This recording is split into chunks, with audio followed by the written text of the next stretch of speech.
Good morning, everybody. Welcome back to Post Farms. There's nothing more exciting than the words "let's go plant corn," and there's nothing more satisfying than all the electronics actually working when you make the first pass. But we're planting corn and everything's working. It's a great day.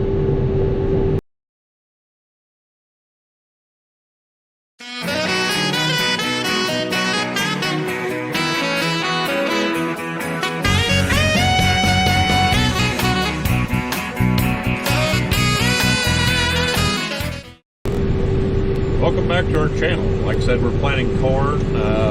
We started planting on Tuesday, April 8th, and today is Friday, April the 12th.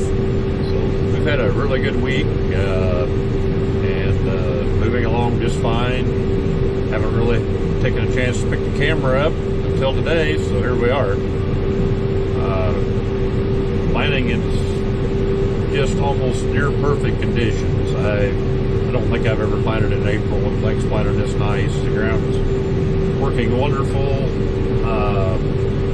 We got enough moisture to get the crop up, but that's about it. We're going to have some timely rains all summer. Those of you who followed the channel last year knew that we were extremely dry, and we did get some very timely rains late in the season, and we're able to raise a decent crop. We relied heavily the first 3 months last year on subsoil moisture, and this year we're down to where we really have no subsoil moisture. Most of the field tiles have not ran any water since last summer when we got a couple big rains there late. I don't think we've had probably 3 inches of rain this year yet. We're in good shape for now, but we're going to have rain all summer to make this work. I'm probably actually planting just a little deeper than I like to this early, just for the fact that it's windy every day and we're going to lose moisture, and we want to make sure we got it in to where it's going to come up without a rain.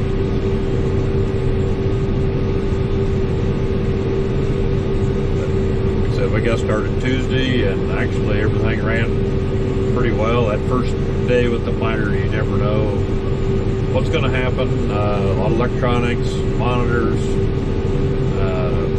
everything. And some days, that first day is an absolute disaster. And it went pretty well. We had a couple little bugs, but they were quick to get fixed. But then next day we did have a emission sensor on the tractor that acted up. We had to quit planting and get the technician down to replace the sensor and do some programming. We got that taken care of. So far it's been smooth sailing ever since, and I hope it stays that way through the rest of the not only corn but beet planting as well. Thank you for joining us, and hope you enjoy the footage we're going to try to get for you in this video.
electronics in some of the opening comments.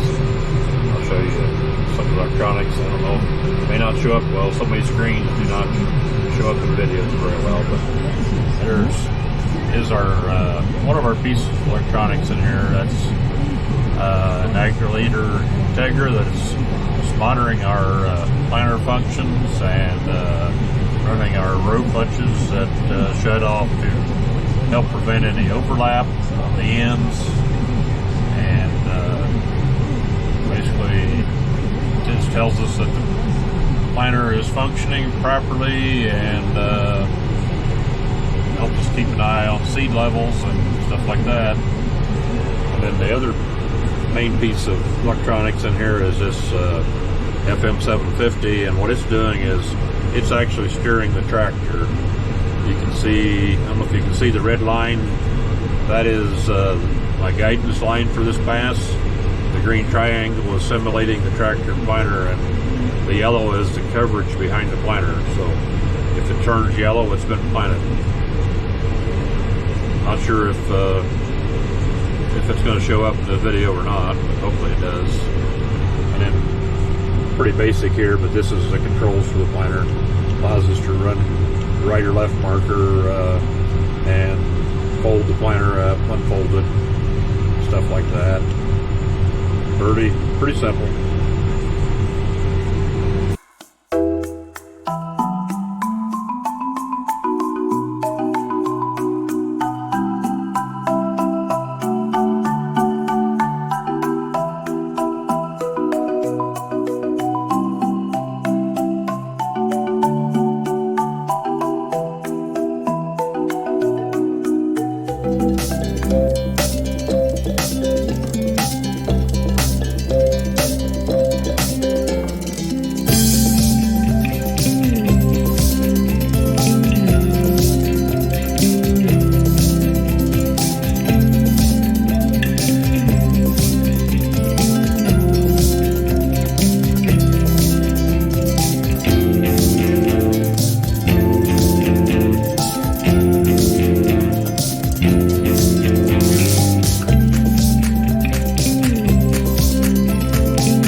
Farms.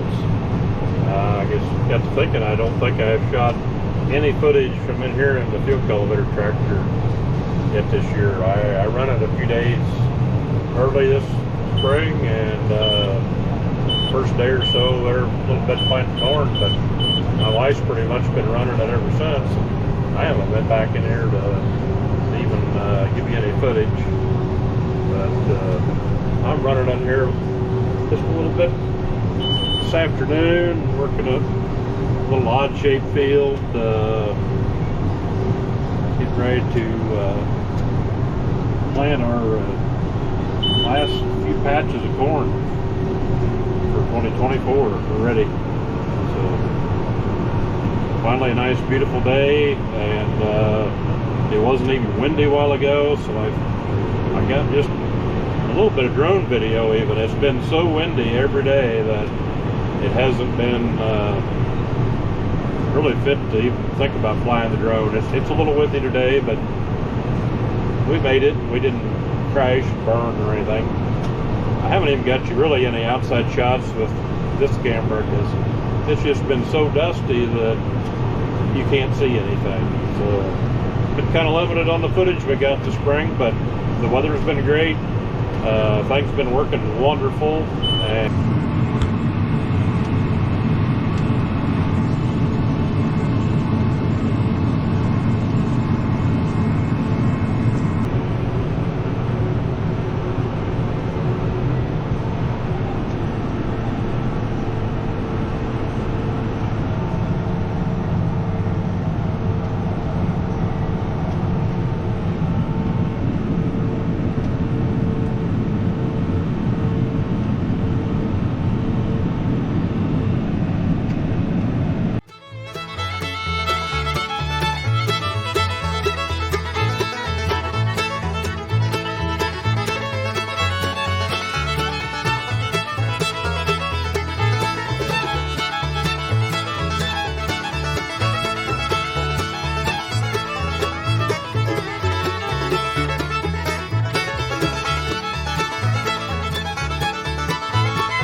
welcome back, everybody.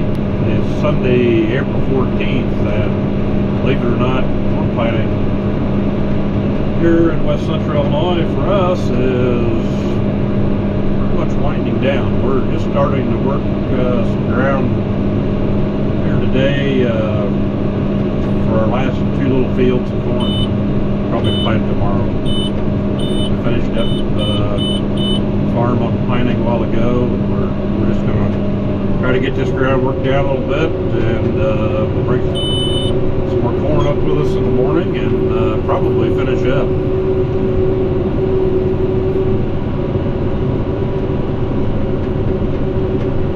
What we're in now is the older of the 2-3-10s, and it is up to the Great Plains Terramax. channel know, we had a Great Plains Turbo Max for the last several years, and last winter we traded the Turbo Max for this new Terramax.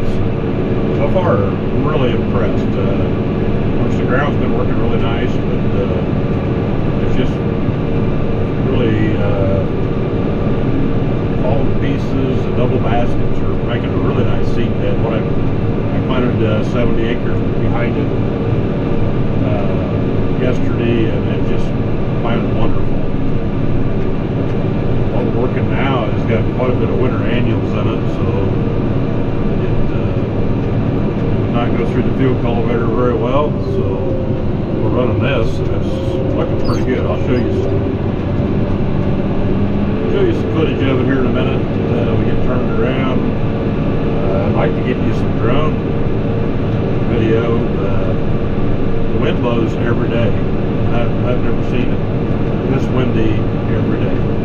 So I'm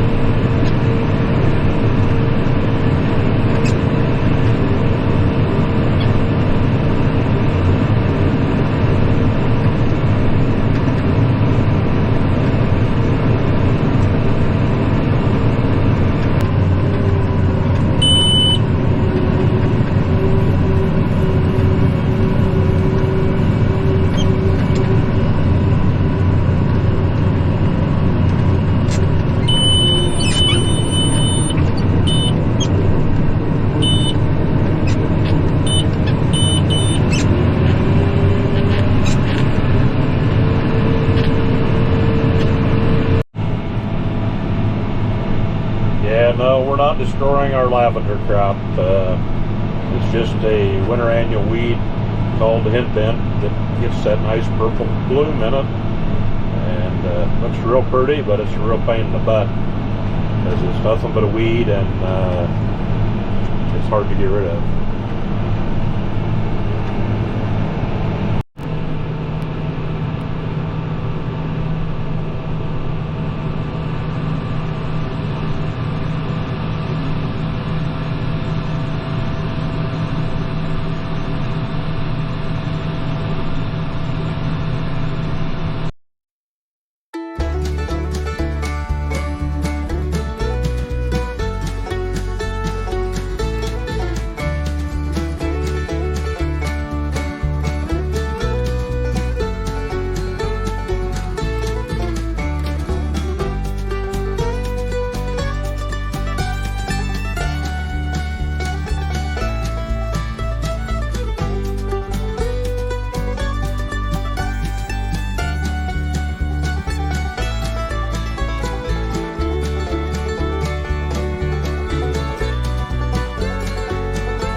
Everybody, welcome back to an absolutely beautiful day in West Central Illinois. It's sunny and the wind isn't blowing 40 mile an hour for change.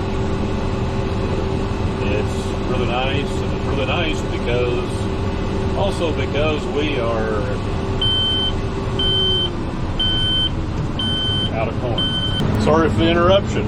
We're back now after putting a bag of corn in the planter.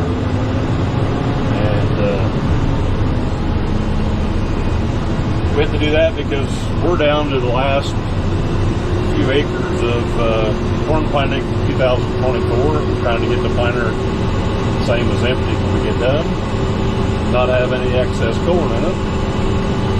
So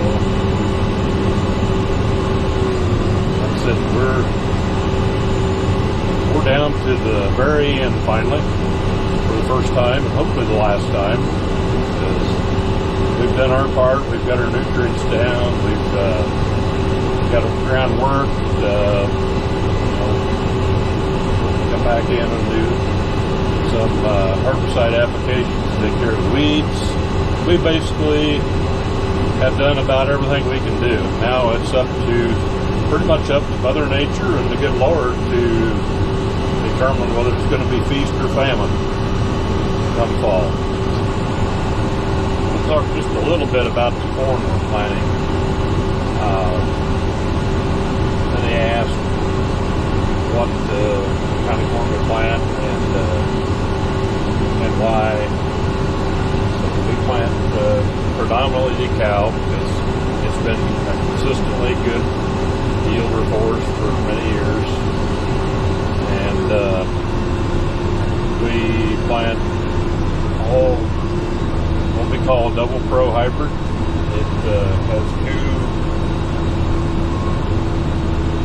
different traits in it.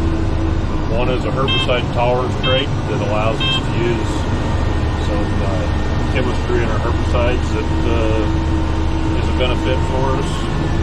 And the second is the BT trait, which is very beneficial for us to be able to control corn borer. Corn borer is an insect that comes in late, bores into the stalks, into the ear, and we don't have it every year, but by the time you have it, it's too late because there's just not a very successful rescue treatment for it, and it will cause some pretty significant yield loss. I've seen as much as 20 bushel an acre lost in a bad corn borer year.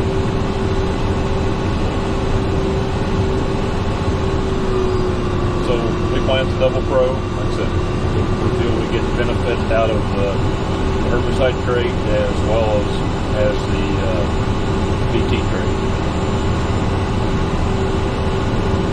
We'll talk a little bit about the economic side of planting. It's not something that we just started 10 days ago. It's been corn acres have kind of been determined since really last fall, and even earlier than that in a way. We don't just go out and buy our seed and our fertilizer the week before we plant and send me a bill and we'll pay for them next month. We use anhydrous ammonia for our nitrogen source. I think we purchased it in either August or September of last summer. And paid for it then. All of our dry potash and phosphate that was applied after harvest last fall was paid for in December. The seed we're planting was ordered in November and paid for. And the main reason we paid for all this that far in advance is to get the cash discounts. Economically, it's a good program because it gives us some pretty good discounts. So somebody tries to tell you, especially like the USDA, that we're going to switch acres. Well, we're not going to switch corn acres once this time of year, unless the weather forces us to, and we'll have to do so at a huge loss. But we've had nitrogen on since last fall. We've had P&K on. We've had seed bought. So we've been committed to our corn acres for several months already. Let's talk a little bit about cost. I've had some people ask about why some of our seed is in bags and some of it is in the big black boxes. A lot of it's convenience. Black boxes are bulk. We can run them off the seed tender, not have to handle the bags. But yeah, we have some bags to round out some hybrids. I mean, the boxes can only hold 45 units most of the time. So we have a few bags to, if we need 50, say 50 units of a hybrid. We have some bags, and we have some bags to finish up with, so we don't end up with, you know, a half a box of corn left over. As far as cost, you know, with discounts and everything, a single bag of corn is over $250 a bag. So that makes the big black Pro boxes worth, you know, probably close to $12,000. So see 8 or 10 of them sitting around, you know that it adds up in a hurry. And so I think it's important for people to see where, you know, how corn is grown, and it's also important to learn what goes on behind the scenes, and more importantly, what it costs to raise that corn. Maybe I can put together a total cost sometime this summer when we're looking at crops, but it adds up in a hurry, a very big hurry. And you know, we've had money tied up for quite a while already, and it's going to be at least September before we harvest any of this and really have any income off of it. So basically, we have our money tied up for over a year before we ever actually see any income from it. And just like that, we're on our last pass of 2024 corn. So, hope you enjoyed the video. If you would, please like. If you haven't subscribe so you can see our next videos, and tell your friends about it. We don't do YouTube trying to make any money or anything like that. We try to share what's going on in the ag world, and you know, our reward is seeing views. So the more views we have, the more rewarding it is for us. So please like, share, and tell your friends about it. Even if you don't like the videos, still tell your friends, because they might like it. Thank you. Have a good day.